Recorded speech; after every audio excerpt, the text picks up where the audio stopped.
உலகம் முழுவதும் பரவி வாழ்கிற தாய் தமிழ் உறவுகள் அனைவருக்கும் வணக்கம். சமீபத்தில் கரூரில் நடந்த கொடும் துயரம் உலகம் முழுவதும் இருக்கக்கூடிய மக்கள் அனைவரையும் ஆழ்ந்த மன வலிக்கும் வேதனைக்கும் உட்படுத்தியது. அந்த துயரம் ஏற்படுத்திய வேதனையை விட அதிகமான மனவேதனையை ஏற்படுத்தியது அந்த நிகழ்வில் நின்று அந்த மக்களுக்கு ஆறுதல் சொல்லாமல் அந்த இடத்திலிருந்து தப்பித்து ஓடி வந்த விஜயை நினைத்து எல்லோரும் மிக வருத்தம் அடைந்தார்கள். ஒரு தலைவனுக்குரிய தகுதி இல்லாத ஒரு சாதாரண நடிகராக, ஒரு கோழையாக விஜய் ஆகிவிட்டாரே என்று அவருடைய ரசிகர்களே பல பேர் வேதனைப்பட்டார்கள். இந்த சூழ்நிலையில் ஒரு 3 நாட்களுக்கு பிறகு விஜய் அவர்கள் ஒரு காணொளியை வெளியிட்டிருக்கார். அதாவது அந்த காணொளியில் விஜய் என்ன சொல்லியிருப்பார் அப்படின்னு பார்ப்பதற்காக லட்சக்கணக்கான மக்கள் ஓடி அந்த காணொளியை பார்த்தார்கள். அதில் அவர் கரூரில் தன்னுடைய கூட்டத்தால் நெரிசலுக்கு உட்பட்டு இறந்து போன அந்த தன்னுடைய ரசிகர்களுக்கு அல்லது இறந்து போன மனிதர்களுக்கு இரங்கல் தெரிவித்ததை விட அதிகமாக நையாண்டியும் நக்கலும் செய்து பேசியிருக்கிறார். உண்மையாக அந்த காணொளியில் விஜய் அவர்கள் என்ன பேசியிருக்கணும் அப்படின்னு கேட்டிங்கன்னா, நான் உங்களை பார்க்க உங்கள் ஊருக்கு நான் வந்திருந்த போது எதிர்பாராத விதமாக அங்கு நடந்த நிகழ்வுகளில் என்னை நேசிக்கிற, என்னை விரும்பி என்னை பார்ப்பதற்காக வந்த குருதி உறவுகள் இன்றைக்கு இறந்து போயிருக்கிறார்கள். அது எனக்கு சொல்லொன்னா துயரத்தை ஏற்படுத்தியது. நான் அங்கிருந்து உங்களுக்கெல்லாம் ஆறுதல் சொல்ல வேண்டும், உங்கள் வீட்டில் ஒரு உறவினராக நின்று உங்களை ஆற்றுப்படுத்த வேண்டும் என்று நான் நினைத்தேன். ஆனால் நான் அங்கு திரும்ப மருத்துவமனைக்கோ அல்லது அந்த இடத்துக்கு நான் திரும்ப வந்தேன் என்று சொன்னால் இன்னும் பல நெருக்கடிகளை உருவாக்கும், சட்ட சிக்கல்களை ஏற்படுத்தும். அப்படிங்கிறதுக்காக நான் பயந்து அந்த இடத்திலிருந்து அகன்று விட்டேன். இருந்த போதிலும் எனக்கு மிகப்பெரிய மனவேதனை, மன அழுத்தத்தில் நான் துடியாக துடித்து கொண்டிருக்கிறேன். உங்கள் வீட்டில் ஒரு உறவினனாக, உங்கள் வீட்டில் நான் சொன்னது போல ஒரு தாய் மாமனாக நான் ஒவ்வொரு வீட்டிலும் நின்று என் உயிர் இருக்கிற வரை உங்களுக்கு துணையாக நிற்பேன். இந்த பச்சிலம் குழந்தைகள், அவர்களுக்கு நான் யாருன்னே தெரியாது. இருந்தாலும் அவர்கள் இன்றைக்கு என்னால் இறந்திருக்கிறார்கள் என்பது எனக்கு கொடும் துயரத்தை கொண்டு கொடுத்திருக்கிறது. என் அன்பான உறவுகளே, நான் அங்கேருந்து வந்துட்டேன் அப்படிங்கிற உங்களுக்கு இருக்கிற அந்த கோபத்தை என்னால் புரிந்து கொள்ள முடிகிறது. ஆனால் நீங்களும் என்னை புரிந்து கொள்ளுங்கள். நான் இன்றைக்கு அரசிடம் உங்களையெல்லாம் பார்க்க வேண்டும், உறவுகளை பிரிந்து தவிக்கிறவர்களோடு அந்த துயரத்தை நானும் பங்கெடுக்க வேண்டும் என்று அரசிடம் மன்றாடி அனுமதி கேட்டிருக்கிறேன். அரசு எனக்கு அனுமதி கொடுத்துச்சுன்னா நான் உடனே ஓடி வந்து உங்களோடு நின்று உங்கள் குடும்பத்தில் ஒருவனாக அந்த துயரில் பங்கெடுப்பேன் அப்படின்னு விஜய் பேசியிருக்கணும். ஆனால் விஜய் அப்படி பேசலை. அவர்களினுடைய துயரம் குறித்து, அந்த துயரத்தில் தனக்கு தார்மீக பொறுப்பு இருக்கிறது, அவர்களெல்லாம் என்னை பார்க்கத்தான் வந்தார்கள், என்னை அண்ணனாக நம்பி வந்தார்கள், என்னை பிள்ளையாக, மகனாக, மாமனாக என்னை பார்ப்பதற்கு வந்தவர்கள் அவர்களெல்லாம் என் உறவுகள் அப்படிங்கிற கோணத்தில் அவர் பேசவே இல்லை.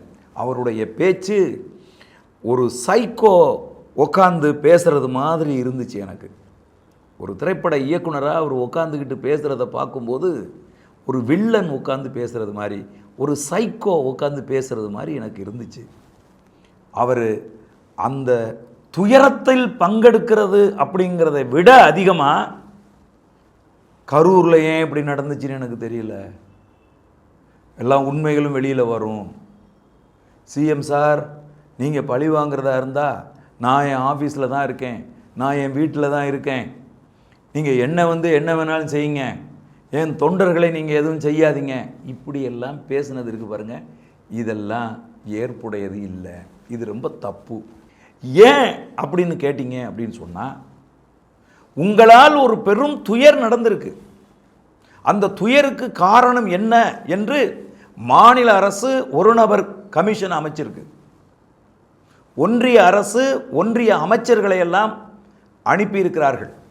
பாரதிய ஜனதா கட்சி உண்மை எறியும் குழுவை அனுப்பியிருக்கிறது.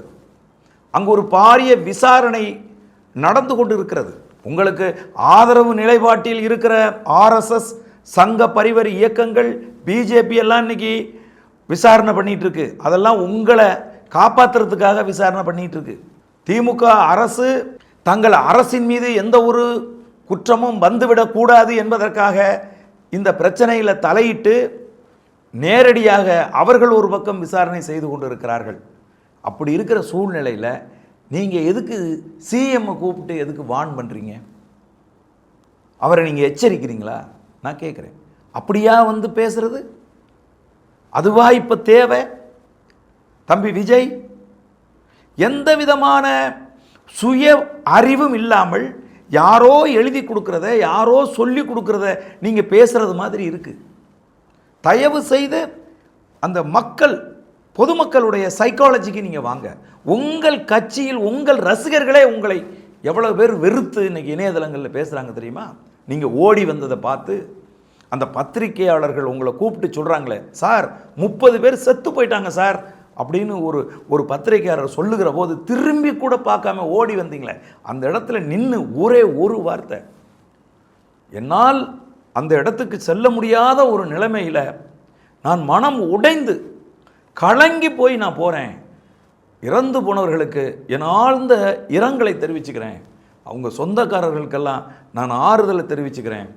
என்னைக்கு இருந்தாலும் நான் அவங்களோட நிற்பேன், உறுதியாக நான் நிற்பேன் அப்படின்னு ஒரு 2 வார்த்தை பேச தெரியாது உங்களுக்கு? உங்களுக்கு என்ன, நீங்கள் பல்லு முளைக்காத சின்ன பிள்ளையா? சுய புத்தி என்பது கொஞ்சம் கூட கிடையாதா? நான் கேட்குறேன். யாராவது எழுதி கொடுத்தாதான் நீங்கள் பேசுவீங்களா?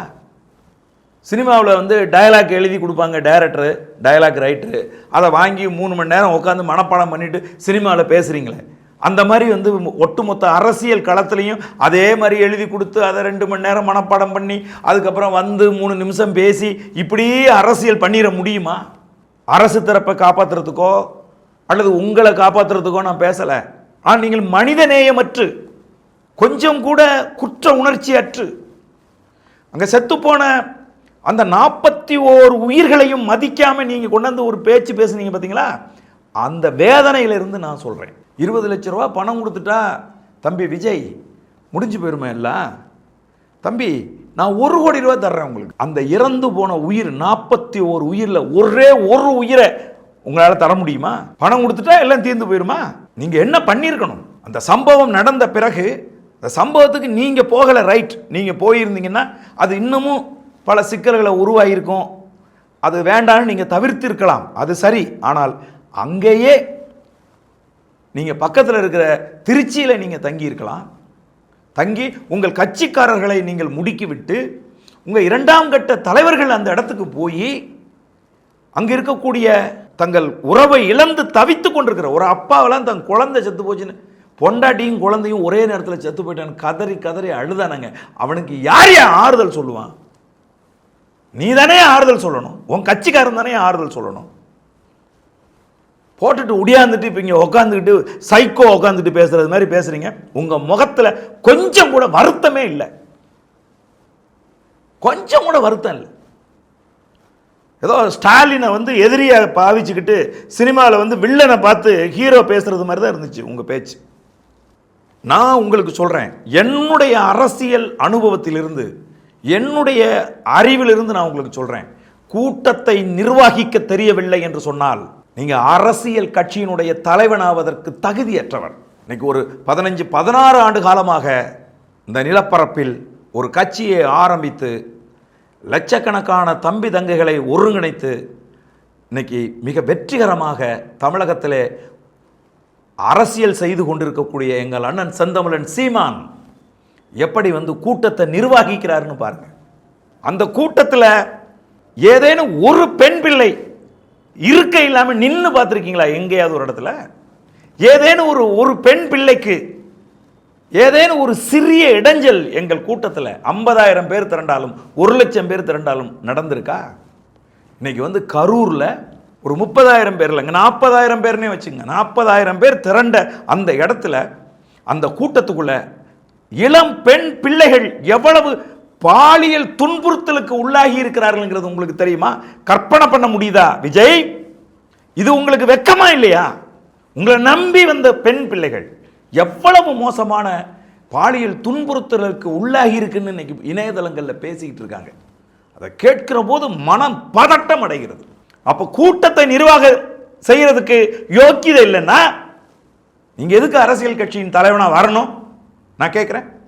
8 மணி நேரம் பெண் பிள்ளைகள் உங்களை பார்க்கறதுக்காக காத்துக்கிட்டு நிற்கிறாங்க அப்படின்னா அவர்களுக்கு கழிப்பிட வசதிகளை யார் செஞ்சு கொடுக்கணும்? அரசாங்கம் செஞ்சு தருமா? குடிநீர் வசதியை யார் செய்து கொடுக்கணும்? அரசாங்கம் செஞ்சு கொடுக்குமா? நான் கேட்கிறேன். அவர்களுக்கான மருத்துவ பாதுகாப்பை யார் செஞ்சு கொடுக்கணும்? அரசா செஞ்சு கொடுக்கும்? எங்க கட்சியில நாங்க தான் இது எல்லாமே செஞ்சு கொடுக்கிறோம். பெண் பிள்ளைகள் எத்தனை 1000 பேர் வந்தாலும் அவர்களுக்கான கழிப்பிட வசதிகளை நாங்கள் செய்து கொடுக்கிறோம். நாம் தமிழர் கட்சி செஞ்சு கொடுக்குது. குடிநீர் வசதியை 1,00,000 பேர் இல்லை 2,00,000 பேர் திரண்டாலும் சரி அனைவருக்கும் குடிநீர் ஏற்பாட்டை எங்கள் கட்சி நாம் தமிழர் கட்சி செஞ்சு கொடுக்குது. அங்க ஒரு சின்ன அசம்பாவிதம் நடந்தாலும் அவர்களுக்கு மருத்துவ உதவி வேண்டும் என்று அதற்கான முழு ஏற்பாட்டையும் எங்கள் கட்சி, எங்கள் அண்ணன் செந்தமிழன் சீமானினுடைய கட்டளைக்கு இணங்க எங்க கட்சி மருத்துவ உதவிகளை எல்லாம் முன் ஏற்பாடாக எல்லாத்தையுமே நாங்கள் செஞ்சு வச்சிருப்போம். அப்போ கூட்ட நிர்வாகம் என்பது ஒரு தலைவனுக்கு மிக முக்கியமாக தெரிஞ்சு இருக்கணும்.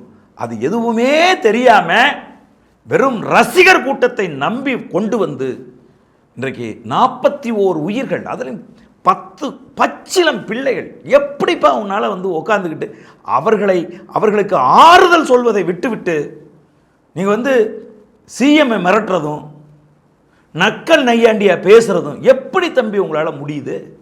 இன்றைக்கு நான் ஸ்டாண்ட் வித் விஜய் அப்படின்னு சொல்லுகிற தம்பி தங்கைகளுக்கு, தமிழ் உறவுகளுக்கு நான் சொல்றேன், சினிமாவை ரசியுங்கள், அரசியலை அறியுங்கள். சினிமா ரசிக்கிறது வேற.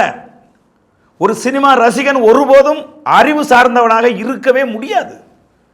சினிமா நடிகன் யாரோ ஒருத்தன் ரூம் போட்டு யோசிச்சு மாச கணக்கில் உட்காந்து கதை எழுதி அந்த கதைக்கு வசனம் எழுதி அதை கொண்டுகிட்டு நடிகனுக்கு சொல்லி கொடுத்து இப்படி நடிக்கணும், இப்படி திரும்பணும், இப்படி உட்காரணும்னு சொல்லி கொடுத்து அதை திரும்ப செய்கிறவன் தான் நடிகன்.